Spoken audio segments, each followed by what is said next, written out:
See, I just heard a noise.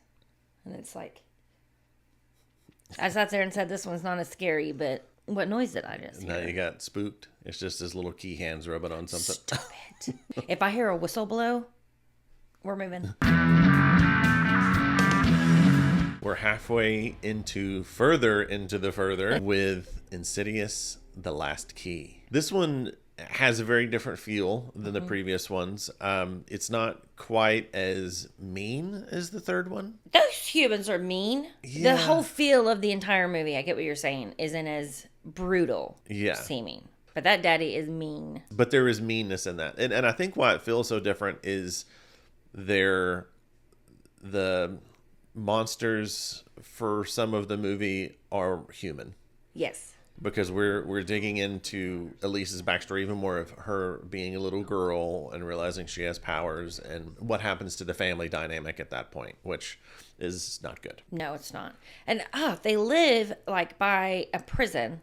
So when someone's getting electrocuted, their lights flicker at their house. Yeah. And Elise can like know who it is that's getting killed. Could you imagine growing up in that being your childhood home? Yeah, geez, knowing every time somebody gets fried that... Right? Oh, he was 32. He did this. He did that. That's creepy. Like... This one is, I think, so far the least scariest of all of them. I would agree. I think I only screamed maybe 3 times. And I think it's because they're filling it with more story. And it's a good story. And it has some mystery to it. But it's just like, I think, at the expense of some of the scares. Yeah, it's like a suspense kind of clue horror. Yeah.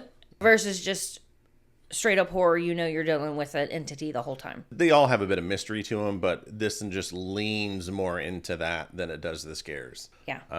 Although I will say the demon, KeyFace, I believe is what he's called, has the coolest design to him out of all of them. I mean, his face is gnarly. Yeah, but he's not as scary as, say, the man who can't breathe. But his just overall design, I think, is really cool. Yeah. Well, he looks more like a demon. Whereas the other ones, the veiled and the black from the first 2, really, and the man who can't breathe, those look like humans that are now evil entities. And I don't know why that seems scarier than, like, the red-faced demon or this demon. There's, like, a corruption to, like, when they seem more... human. It's like they were human and they were turned into something. I feel like that seems more real. Like you might actually see that. Yeah. Versus seeing this creative, fantastical. Yeah. Yeah, I get that. Yeah.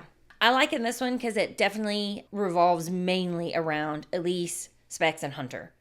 As far as like their dynamic and they're the ones working together to do everything. And I love their little combination of their little family. Yeah, I know I said it before, and she did in the last one, but this one, again, just gives Lin Shaye a bunch to work with and just be able to shine. And not only that, the girls that play her younger are so good. Oh, she's amazing. When that little girl gets put in the basement and the way she's screaming for her daddy, like, makes me cry. And it was just, like, so raw. Yeah, and there's even moments... that the dad is bad and you hate him. But even at the very beginning when when he realizes that she has powers or whatever, and he says, you can't do that not in my house. Mm-hmm. He puts her up against the wall and is going to spank her. Well, I say spank her. He has a cane he's going to hit her with. Yeah. And he just says, did you see a ghost? And she's like, yes. And he's like, I don't want to hurt you. Just say no. That's all you have to do. And you can see that he doesn't really want to do it. Mm-hmm. It's just in his warped mind, like he's doing something right, but she doesn't, of course, and then he locks her in a basement. But so there's even moments like that where even the bad people, you get these glimpses of humanity, which I think is really, really cool, which is what they always just cast these movies so wonderfully. That yes, they do, and it's why they work so well. Mm-hmm. And I think that's why this one, even though it's not scary like the other ones, it still works and it's still good, is because the underlying story is still compelling. Yeah, well, I wouldn't say it's not scary. It's just not as scary as the first 3. Yeah. For someone like me, it is still scary. Yeah. It's just, I can breathe a little bit more in this movie. It's just not unrelenting like the other ones are. Right. But this one is really cool, which we'll get into it more in the spoilers, because it's not always necessarily a ghost or a demon that she might be looking for. That is true. Which I think is interesting. Yeah, it adds another cool layer to it. Like this one kind of is a little bit of true crime. Yeah. See, I just heard a noise. And it's like, I sat there and said this one's not as scary, but what noise did I just hear? Now you got spooked. It's just his little key hands rubbing on something. Stop it. That's mean. If I hear a whistle blow, we're moving. Okay, so all that being said, what would you rate this one? This one is another buyer. I mean, it's a good series. I like to have the whole series, because otherwise it feels like it's not complete. But it is good, even though it's not as scary. Acting's brilliant, filmed very well. I still jumped multiple times, and I like the story. I agree. It's a buyer. It finds a new way into the story, and kind of reinvents some like the structure. Mm-hmm. And again, just like the acting, I just keep going back to that little girl, that scene. Like Right. she's just so good in that. And She'll break your heart. yeah. So spoilers. Yes. Okay, if you want to go into Insidious, The Last Key fresh, pause here, come back once you've seen it, check out our spoiler section. Otherwise, check out some of our other videos. So to talk about kind of like the human element of it. So this is what is really cool, is a lot of the time, Elise goes to this man's house, which ends up being her family home as a kid, which is how it's introducing her family. Mm-hmm. It's being haunted. Yeah, and it's like one particular room is where most of the stuff is happening, and it's her childhood bedroom. And he's seeing this woman. So she's there to investigate this, but as she's doing that, she's realizing this woman isn't necessarily a bad entity and is, I think, trying to help. Yeah, she keeps trying to get her to go out of the room, and she keeps yelling, "Help her." And she keeps taking her down to the basement. Mm-hmm.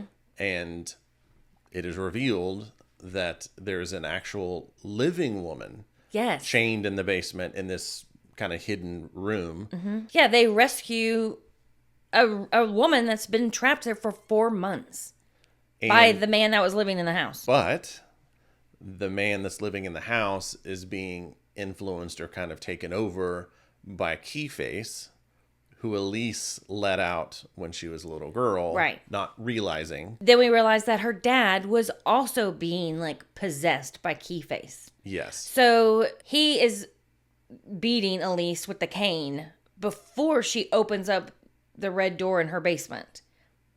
But at that time, he also didn't seem like he was really wanting to beat her.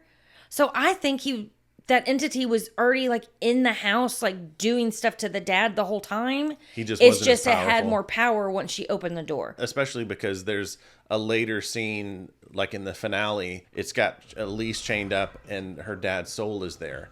And during the fight, the dad jumps in to save Elise. So I think that leads us to and he believe disappears. I think it like saved his soul. I think it like released his soul. So I tend to think you're right. Yeah. But another kind of twist scene that was really cool is Elise runs away from home. And when she's like 17, I think. But there's a scene where she sees a ghost, a lady standing in the washroom and was like trying to help her. But then the dad comes in and he's like, there's no one in here. And then goes to, I guess, beat on her again. And so she just leaves. Yeah, she's like, you're not going to beat me anymore. She realizes that wasn't a ghost. Mm-mm. That was a woman that was alive that the dad had chained up in the basement. So the dad was doing the same thing that this current day man is doing. He was trapping women in the basement. And Elise tries to find, because the ghost lady's still like, I need help. So she finds like her luggage in like a fan shaft. When she goes in there, she finds like 6 more suitcases, and every one of the suitcases has a woman's skull in it. Like, and then Elise, of course, feels horrible because she's like, I didn't know my dad was basically a serial killer. Yeah, that was a cool scene where again they play with your expectations because she's in there like opening the luggage and then pushing it down and putting the line up because she's hearing stuff and like, yeah, and that gets me, the flashlight scenes and the scenes where you're looking through the computer monitor. Yeah, so it's not POV. you know, when it does it through the flashlight, you know, they only show you the one little bit, which is terrifying. And I guess that's the way it would look if you were in there. But then when it's the computer, it's because your brain imagines what's just outside of you. Like with the flashlight. because you don't have the peripheral. It's like your brain is imagining the monsters on the outside of the view. Yeah. And they do that constantly in that scene of her in the tunnels going through the suitcases. Like every suitcase, she then closes it and she's looking. And then she's looking behind her. And you're like, and so I'm so tense the whole time. Like, when is it? When is it? And it's like a freaking Jack in a Box. And again, you think it's going to be behind her, in front of her. She was that suitcase. And it freaking pops out of that suitcase. And I wasn't expecting it from that angle. So that one got me. And to go back to what you love about this series too, to kind of talk about the ending, what's really cool is she reunites with her brother. In the real world, yeah. Who she hasn't talked to since. And he has 2 daughters, so she gets to meet her nieces. And one of them has powers just like her. Yeah, and helps out. And so the 3 of them help each other out and save each other, and that reunites the family. It does. Well, because the dad, who you hate, you know, jumps in the further and saves her. And then she still isn't completely safe. She blows her little whistle, and her mom, who has died in the movie because of the entity, her mom comes and again is all glowing and, you know, kicks the monster's booty and gets saved. And saves Elise, yeah. And the 2 nieces. So, again, you know, it's got a bow. Another great Insidious. But I'm, like, still very nervous about watching the newest one in the theater. You should be nervous, I think, at this point. It's gonna be embarrassing. Especially if it's a room full of people that all love horror and don't scream and, like, laugh at stuff, but I'm screaming. Then I'm gonna have more than just you laughing at me. I don't know if that's going to be the case with this series. I see that with Evil Dead because it's known for being brutal and gore and being over the top and some of those things where people get excited about it, whereas this is just a scary movie. So we'll see. So maybe other people will be screaming too? Yeah. So what did you think of Insidious, The Last Key? Did you still enjoy it even though there was a little less scares and a little bit more story? Let us know in the comments. Thanks for joining us today, and remember, around here, the fear is family. Thanks for watching this episode. If you enjoyed it, hit like and subscribe, and tune in next time to The Fear Review, where the fear is family.